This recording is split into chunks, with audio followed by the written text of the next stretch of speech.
Welcome to Heartspeak Podcast, episode 156, White Buffalo Calf Woman. Well, hello there, wherever you are in the world, you are welcome. Thank you for letting me be part of your life. And it's been an exciting week. Did you enjoy that Piscean full moon? Did you find you couldn't sleep like me? Did you notice that the equinox also had a lot of power around it? There is so much vibration happening. There's so much new energy coming into this planet. And because of that, I always feel that my intuition is heightened at times like this. And that was definitely true of the last few days. I just happened to pick up a book, an old book by Ken Carey. Some of you may know it, The Return of the Bird Tribes, and read about the white buffalo calf woman. And this wasn't a new story to me. It was a story I'd heard 20 or 30 years ago. But it reminded me of the quality, the depth of wisdom that comes through that story, which I'm going to relate to you. And I thought, well, maybe I'll look at this for a podcast, and then blow me down.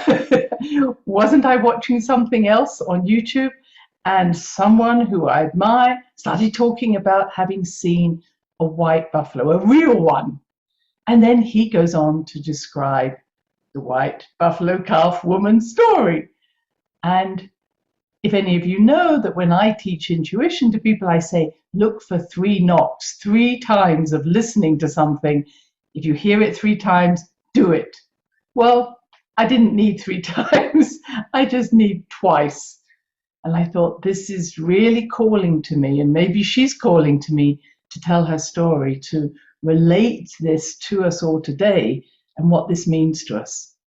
Because her message was that she would return when we were in times of chaos and disparity.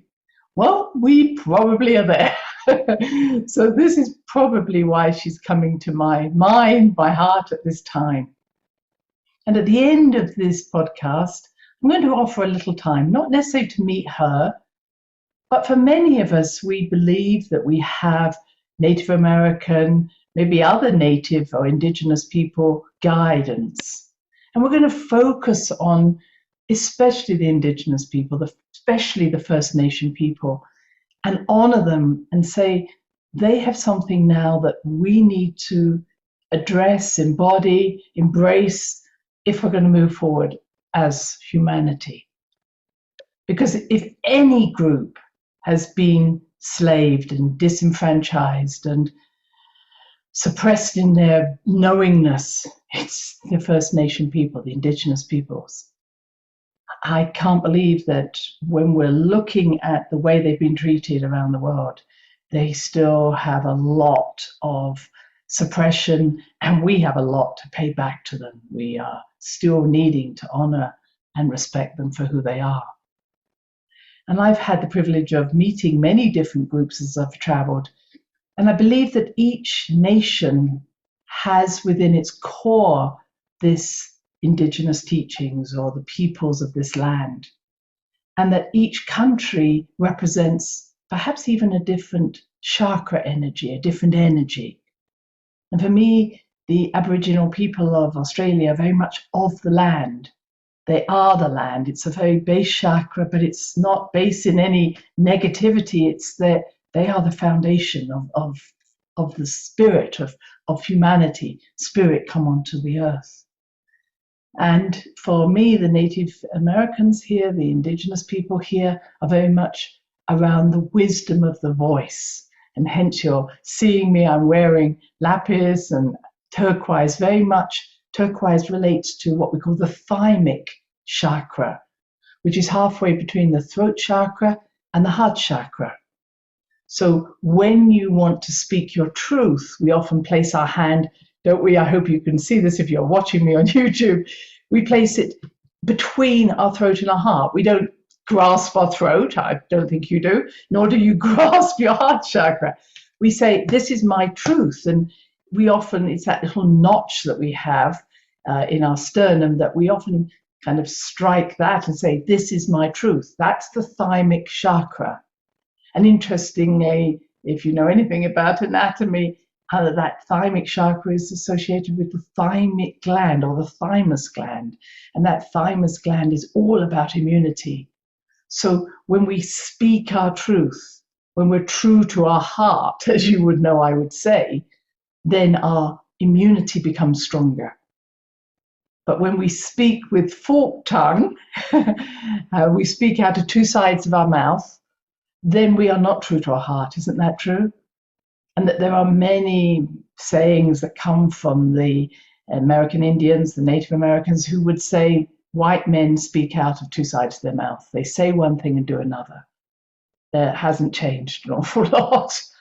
So when we speak from our heart, we are resonating with that truth, as well as being accountable for that truth. My love of accountability. But it's not just saying, oh, I'll say this, but actually I don't mean it. It's saying, not only do I believe this to be true, but I'm actually going to stand by it. And I'm going to stand the consequences of what I say.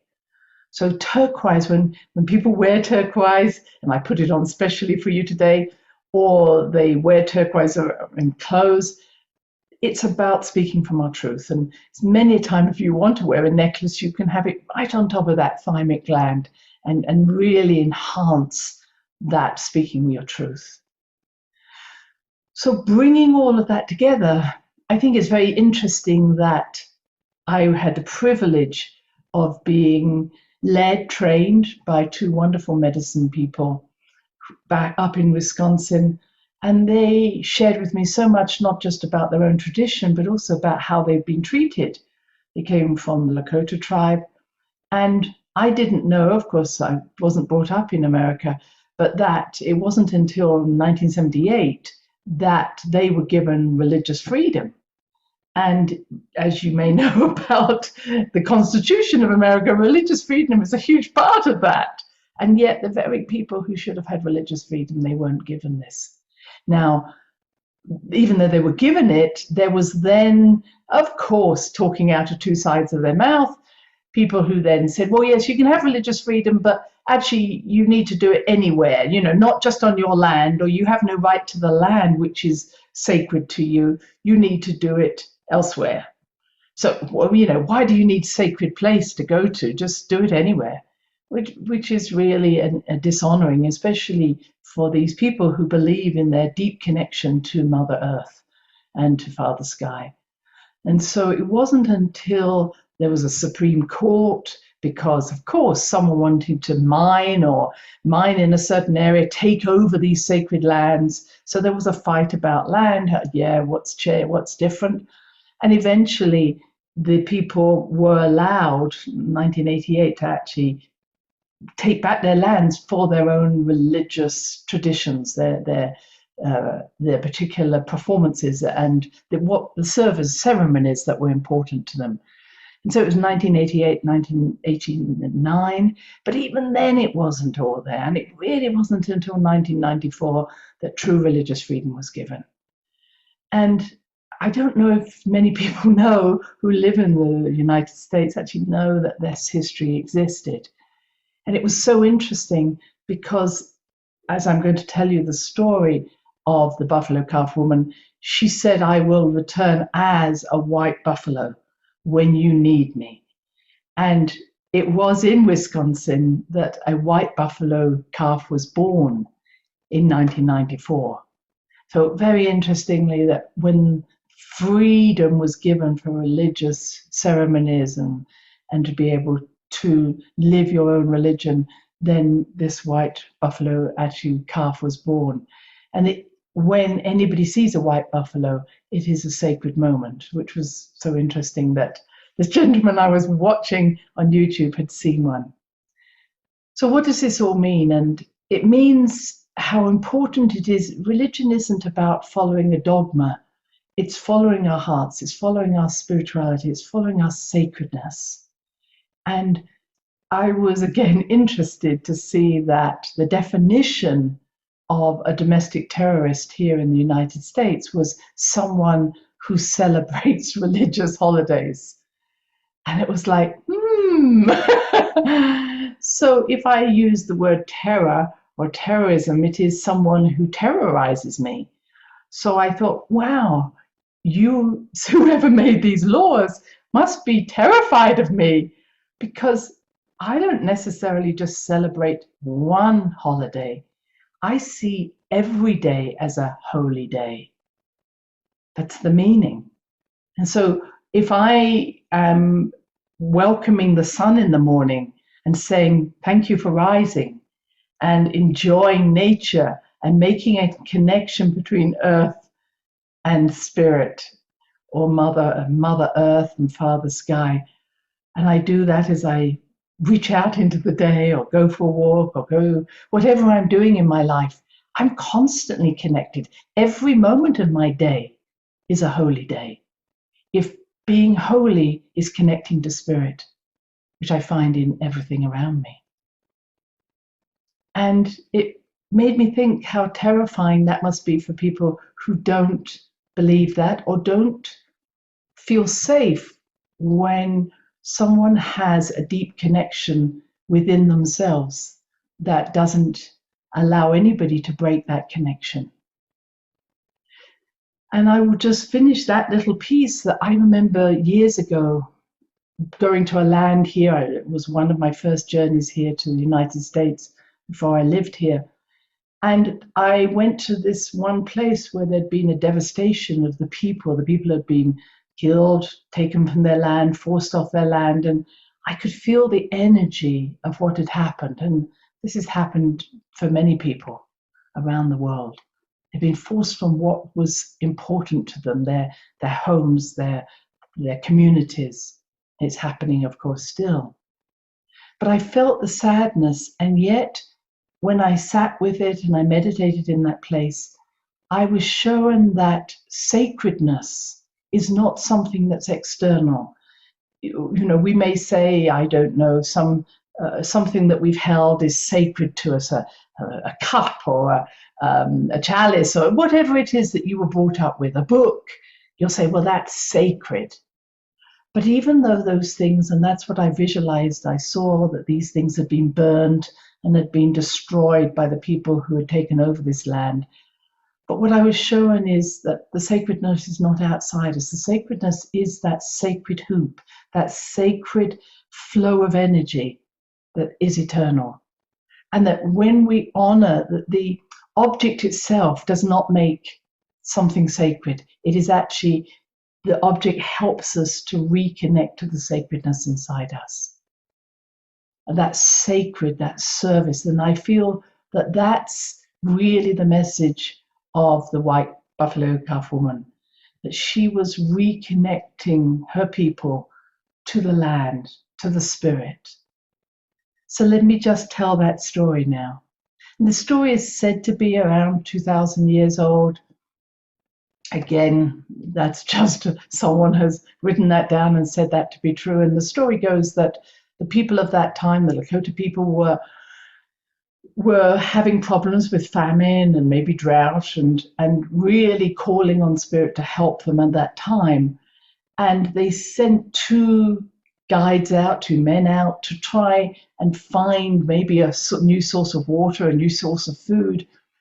And as they were searching, this beautiful maiden came towards them, and she almost felt as if she was floating. And they knew she was holy, Wakam. And they knew that this was such a beautiful woman. She was holding a bundle in her hands. And one of the two men saw her as sacred and almost bowed down and said, okay, how can I help? And the other one only saw her as someone who he would like to mate with. And the other one said, no, this person's sacred. But, the one who could feel his lustful feelings said, no, I want to mate with her.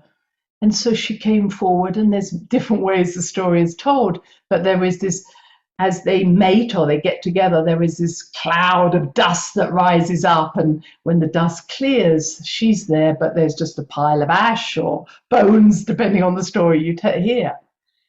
And there were different ways, of course. People come in with ideas that, this was bad, his lust. But I like the story that I was also told, which was, she said, he wanted this so much that I gave him a whole life of whatever this pleasure was. But because it had no connection to spirit, it had no connection to his soul, he was just left with a pile of dust. And I feel that that's something I'm really sensing, which is if there's nothing more to our lives than maybe being led by our ego or maybe by our neediness or our desires, that when we have finished this life, it's really hard to say that anything has been sacred to us. Let me say it in a different way. All our actions that we have are not meant just for the pleasure of it. It is so that we can return that sacredness of that deep connection that we have with whatever event we were part of or whatever we created. It's not in the creation that's important, it's our relationship to it. How did we grow? How did we become wiser? What are we returning to Great Spirit because of our experiences? But if we're only doing things for the sake of, okay, I'm here, I'm just going to have an experience because it's got no other purpose, then like that poor man, we end up just with a pile of dust at the end because there's nothing, no connection to the depth of our eternity.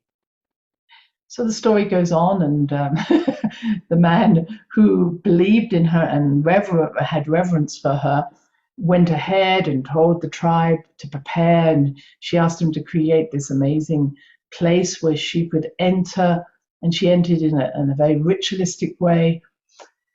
And she said, I've come here to help you, but there's going to be certain ways in which to do it. And what she showed was this idea of having a bowl and a stem, which became the chanupa, what people call the pipe or the peace pipe.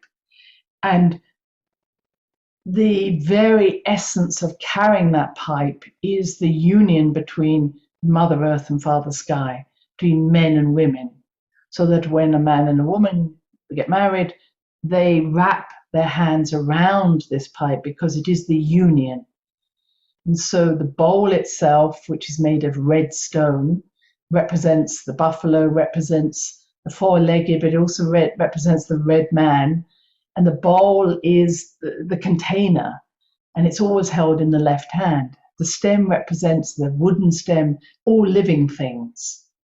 And then around the join between the bowl and the stem are 12 eagle feathers representing all winged beings. But the eagle being so sacred to the native people, they see it as the messenger of spirit. So I may just be putting my own ideas, but you could say the bowl represents the skull, the thinking, and the stem represents the backbone. And where they meet is at that throat chakra, or that thymus gland I was talking about. And around the bowl are 7 circles, which represent, again, not the brain, but the fact that when we honor rituals and rites of passage, then we are continuing our deepening connection between spirit and matter. So religious ceremonies as such, spiritual ceremonies, are essential for our reminding ourselves to have that deep connection, to continually remember to make that connection. And it's there in every religion I've studied. Every religion says there's a time for prayer, there's a time for releasing, there's a time for letting go, there's a time for becoming centered, whatever we want to call it. And we all need that in our day. And so there were practices like the inipi, the sweat lodge, the practice of purification. And I believe the purification, the inipi is often a circular, a domed shaped structure built out of different, it's built out of wood, and it's built out of skins of animals. But it represents also for a relationship for women, that womb, the sacredness of a woman's period, a woman's moon time. So that in many ways, every month, women are entering their own inipi, their own womb, their own time of purification. And I've been honored to be able to go into an inipi a few times, and it's an amazingly sacred experience with very important time for purification, for releasing, and to being honored by what they call the grandfathers, the stones that are gathered together, the grandfathers speaking to us, and for us to actually enter our prayers into these grandfathers, to ask for those things that our hearts desire at that time, and to be heard.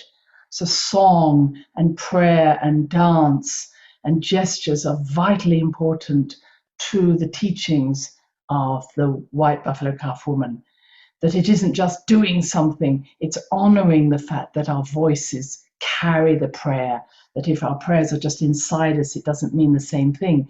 When we add our breath and allow our breath to share our prayer, everything becomes magnified. But we first have to purify. We have to empty our minds of everything we think we want and really just speak from our hearts. Again, speak from that thymus gland. And other practices that she shared with them. So the purification, the vision quest, which is a sacred time of taking yourself away. Again, honoring that space. Once again, almost emptying ourselves of the external world, going within, allowing those visions to come to us. They call it the keeping of the soul. These, I have very little understanding of what they deeply mean. The naming of the baby, the understanding that the baby speaks to us while in the womb, gives us the name of itself. It doesn't pick a name because it's a popular name out there.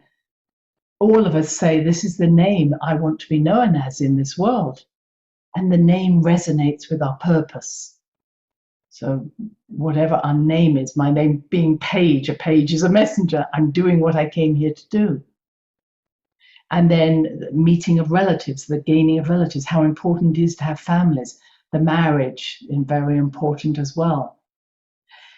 And there are other practices that I may well have forgotten there, but these 7 practices were essential on the sun dance, and I have been privileged to go to a sun dance, where really the prayers are for not just the tribe or the individual, but for humanity, the bringing in the tree, the finishing of a tree, and then building literally. Once we let something die away, such as a tree that we've cut down, we build a new tree.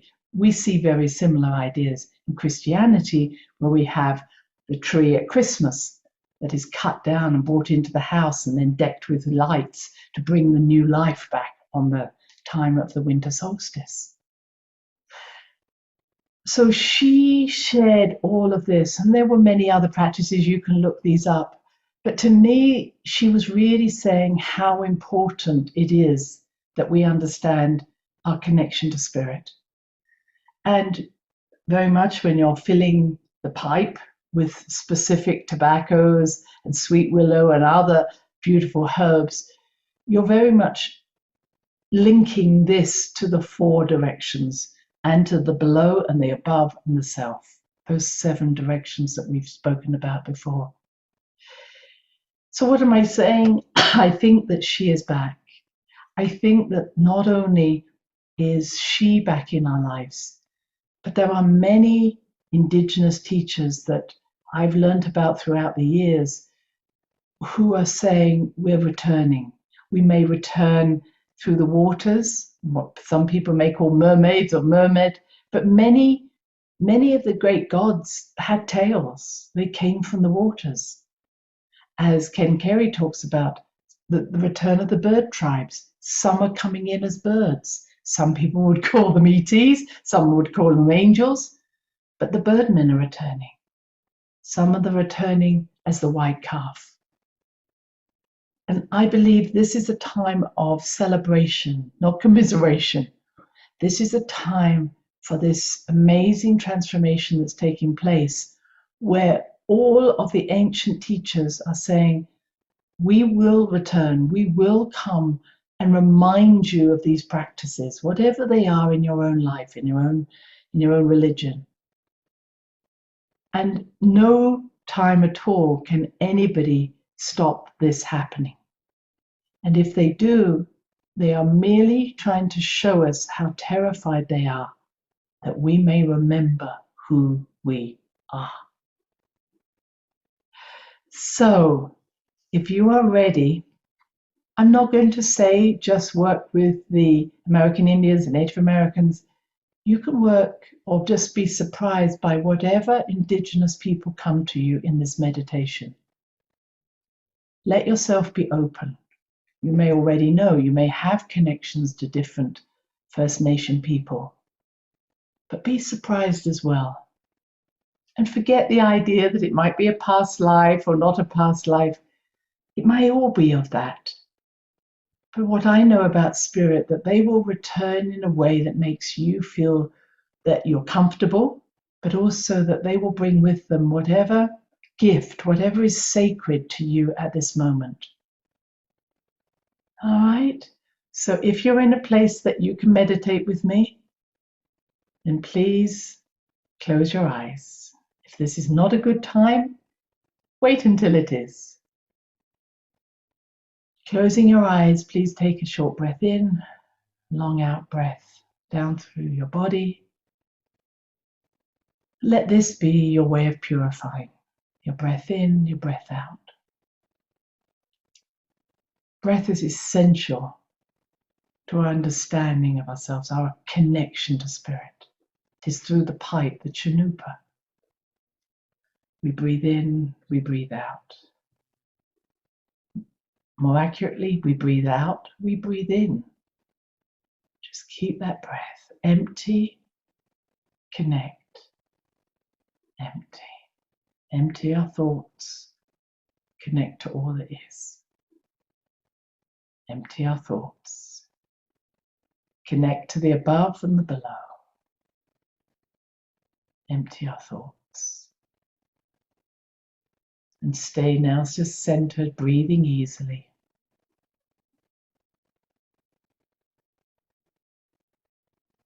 And I'm just going to take you to your heart chakra just for now. It's the center of your chest. Just breathe in and out of that center.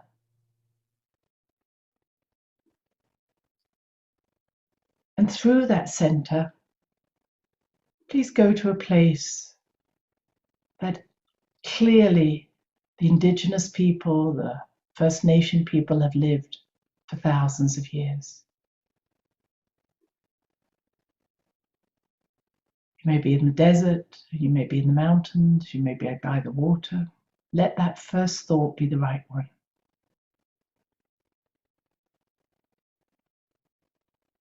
And understand that you may be meeting with indigenous people who no longer exist on our planet. You may have gone a long way back. Let that be right.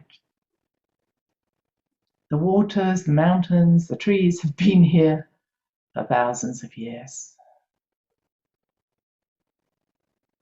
The rocks. Just look around you. What do you see?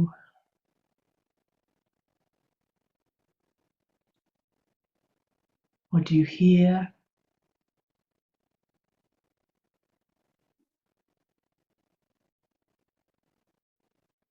What do you feel? Do you feel the wind on your face, the ground under your feet?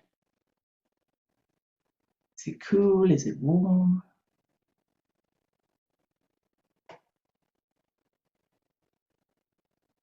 There's something very familiar about this place to you. Almost like you know exactly where you need to go and sit or stand. Go there now.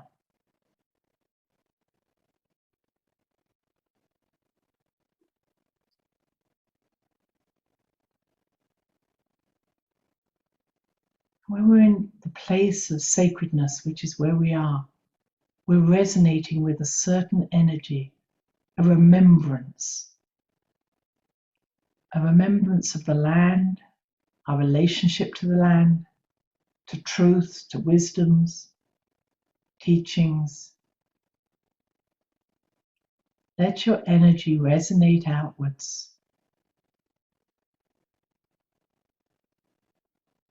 Saying, I have arrived, or I am here.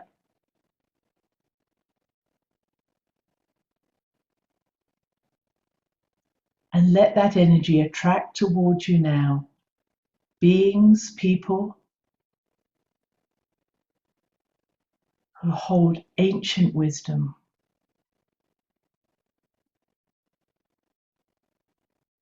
There may be one, there may be a few. And in some sense, you belong to them. You know these people. Who are they? You may hear a name.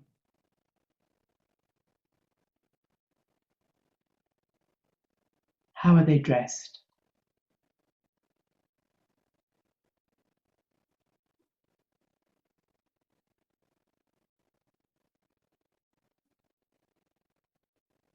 And ask them, what makes you and this land sacred? What is important to them? What is it that they know is important to their tradition continuing? Is it their relationship to water, to rocks, to spirit, the teachings, the land? Let them show you what their religious ceremonies look like, their religious practices, their spiritual practices.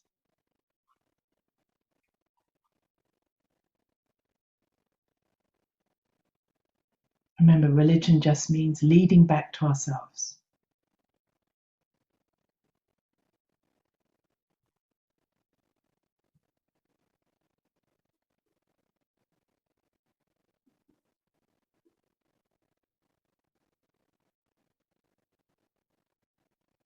It may be that you're presented with the Chanupa, the pipe, which may also be presented with other different symbols of sacredness and ritual.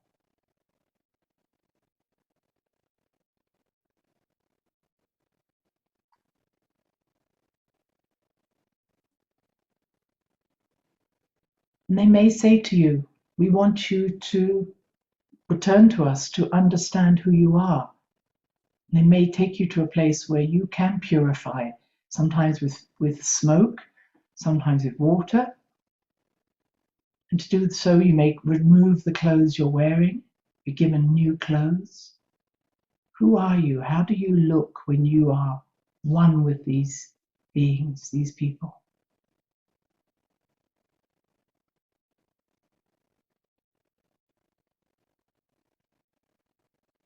How are you dressed?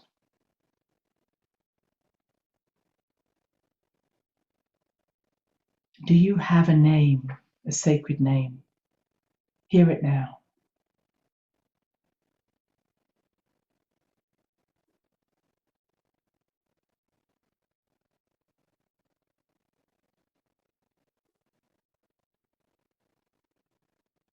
And they're going to give you something that represents their own deep connection between Father Sky, Mother Earth, that you are the connection between them. They give you something so that connection will be eternal.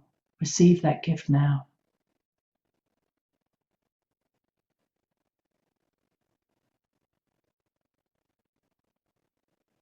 And perhaps place it on one of your chakras or in a specific place that is important to these people, this tribe, this group. Which chakra is lit up by this energy?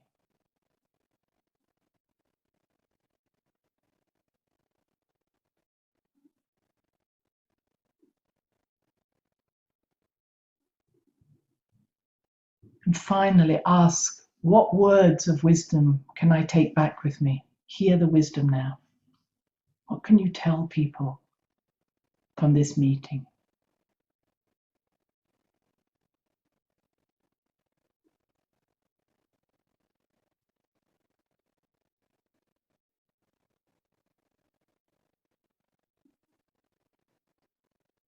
Now, holding your precious item, your sacred gift, and those words of wisdom, gently say goodbye, knowing you can return any time.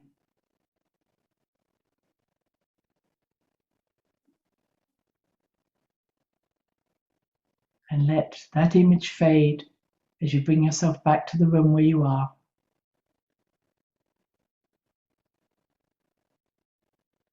And feel their presence has come with you Feel that item that they gave you and those words. And I suggest spending a bit of time writing down what you experienced before it's forgotten.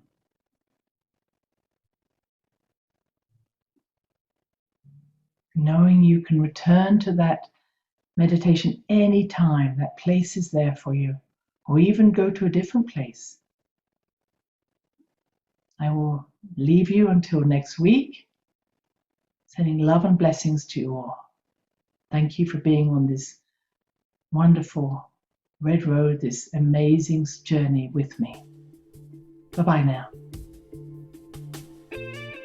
Thanks for listening to the HeartSpeak podcast with Dr. Christine Page. Please check out all HeartSpeak episodes in the podcast archive section on www.christinepage.com. HeartSpeak is also available on iTunes, Spotify, Google Podcasts, Sticher Radio, and now playing on Amazon Music and iHeart Radio. You can also watch the archive podcast on Christine's channel, on YouTube, and now on Rumble. Connect with Christine on Instagram, LinkedIn, and Facebook, including her newest Facebook group, The Great Mother Calling. Do share with family, friends, colleagues. Join us next time for another edition of HeartSpeak.